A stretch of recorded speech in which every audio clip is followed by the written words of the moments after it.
All right. Good morning, everyone. Let's kick it off. Okay. Overnight session on the U.S. markets was an incredibly solid session. Saw us push to all-time closing highs on the Dow Jones, all-time closing highs on the S&P. Nasdaq still left recovering some ground from the sell-off. That we've seen over the past few weeks, but a nice bounce back nonetheless, up about 1.8% on the day. A couple of things that are kind of leading on the day. We really had the Nasdaq stocks that are pushing the whole time. We've had M&A talks between some of the pharmaceuticals and food companies there, maybe helping as well. And in general, winding down earnings season, you've had really 75% of the companies have beaten estimates. So, all that's been solid. I mean, the market data has been solid as of recently, but there was nothing really to kind of lead it on the day. I think it's just that markets really have been able to fail to properly break down. So, a lot of the people have probably gotten caught short and getting squeezed on a day like yesterday. Moving on to the Asian session, we a bit of a mixed bag from Hang Seng in Shanghai. Shanghai wasn't able to follow through after yesterday's talk of allowing foreigners to buy into the equity market there. Otherwise the session was very strong. The Nikkei was up over 2%. Australia was up over 0.5%. Kospi up nicely.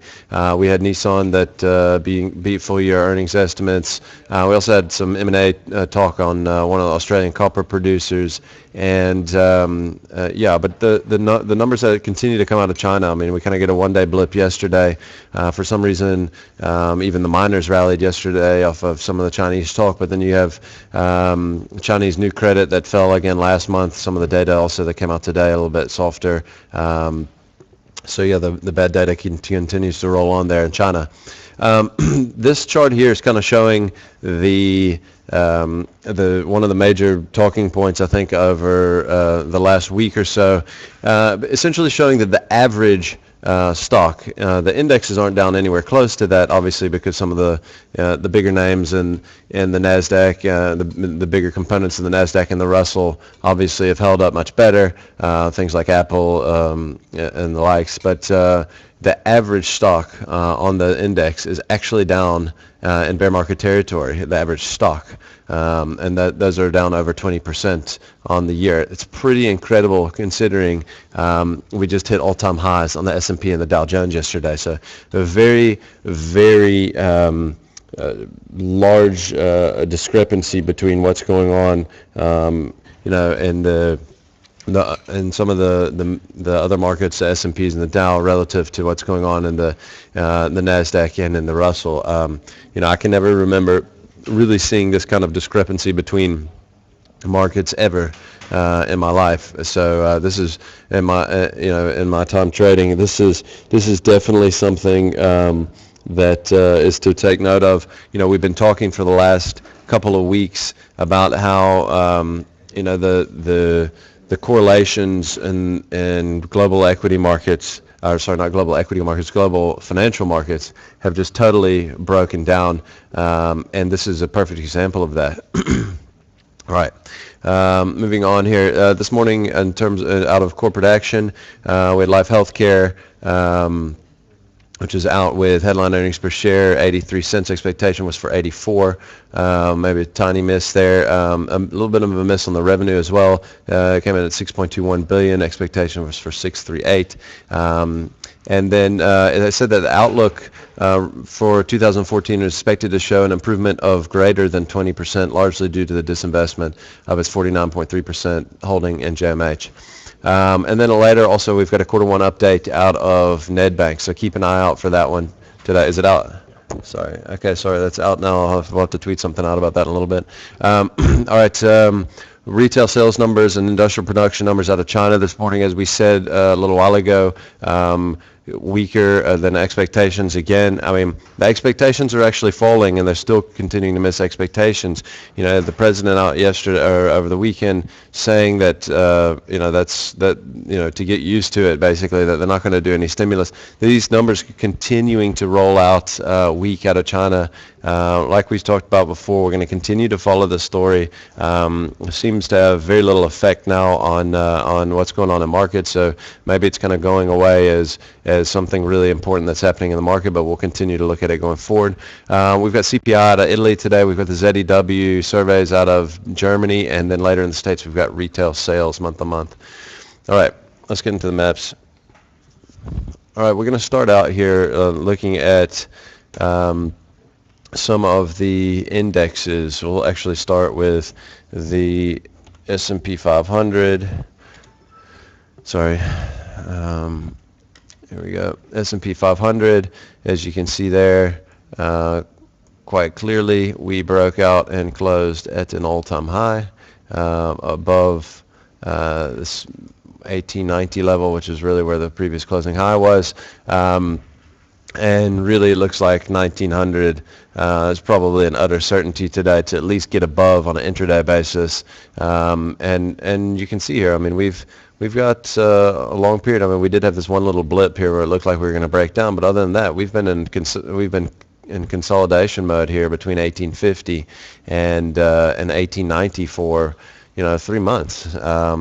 Very quietly, we've just kind of been pushing sideways, is unable to make any sort of pullback whatsoever of any significance, and taking out highs again. So incredibly bullish action on the S&P. Following up on that, look at the German DAX, also very bullish action. We're just going to cut that one little well, you can see there, maybe just off center with that, but either way, if you put it up on top of that line where it's not lining up down here, you're still breaking out here on the DAX.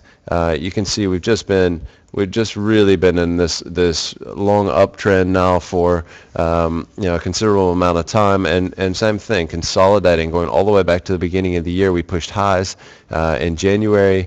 Highs are really only about 80 points higher than this, or less than 1%, but we've definitely broke out above trend resistance there in the DAX, and there's a significantly higher target there. I would say well over 10,000 on the target out of the DAX.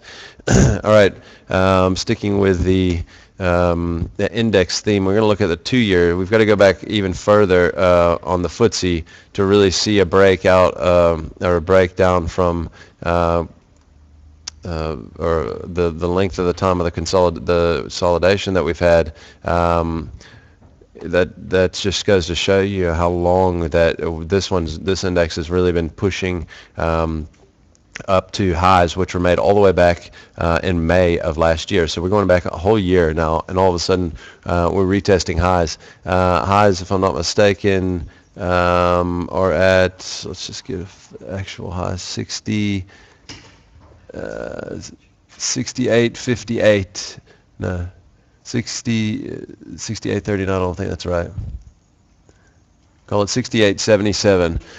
We'll look for all-time highs in the FTSE. This is on spot. You can see as of yesterday we closed about 27 points below that, 25 points below that. But in terms of trend resistance, we're literally right there. I mean, we're only looking for about probably the same sort of price that will open this morning to be testing all-time highs, but definitely to be kind of breaking out of this pattern. I mean, this is an incredibly bullish pattern. Break out to the upside of this thing.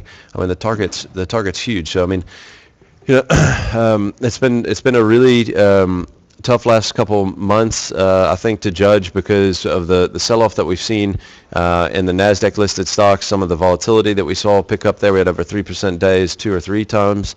Russell got absolutely wiped out. I mean, you could see how hard some of the stocks have been sold there.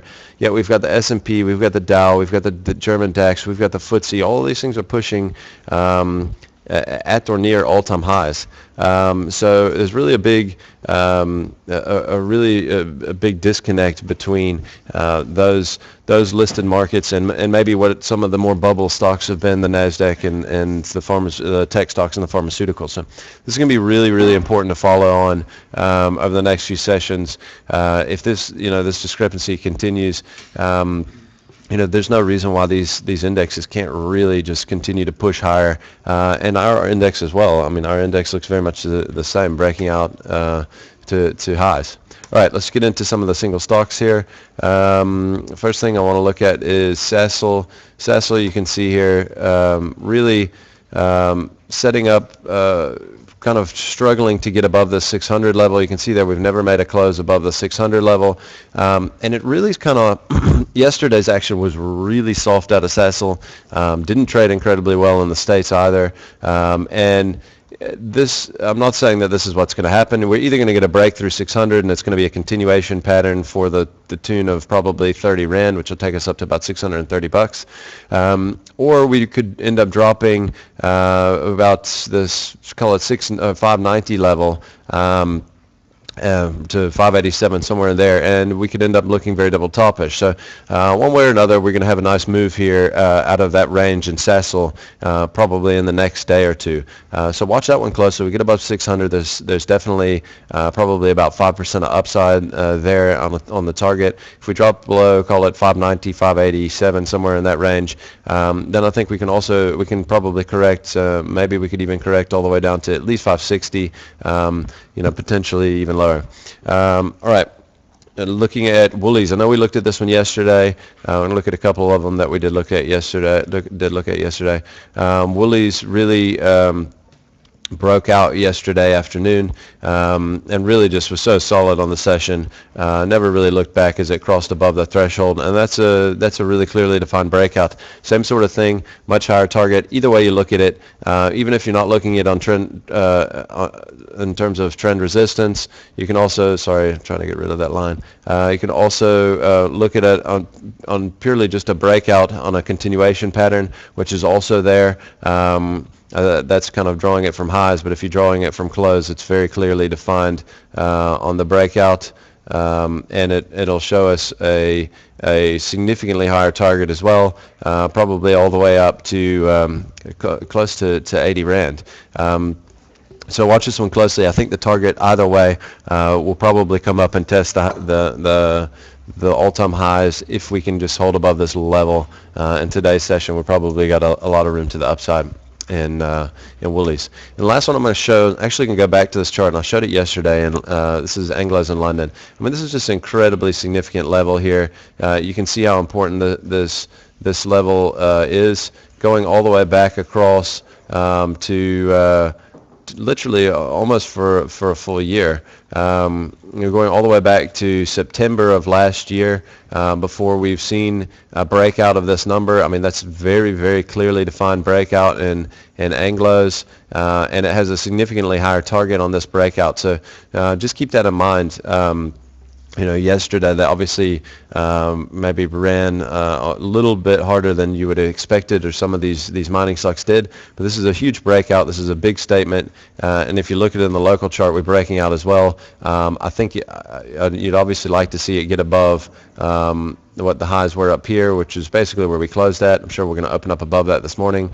So we had this level at 280, which we finally got above on a closing basis. And then getting above just the recent highs, I think takes us on a target really quite significantly higher. I would say up to maybe 320 bucks on the breakout there in Anglos. And that's it for today, guys. Thanks a lot.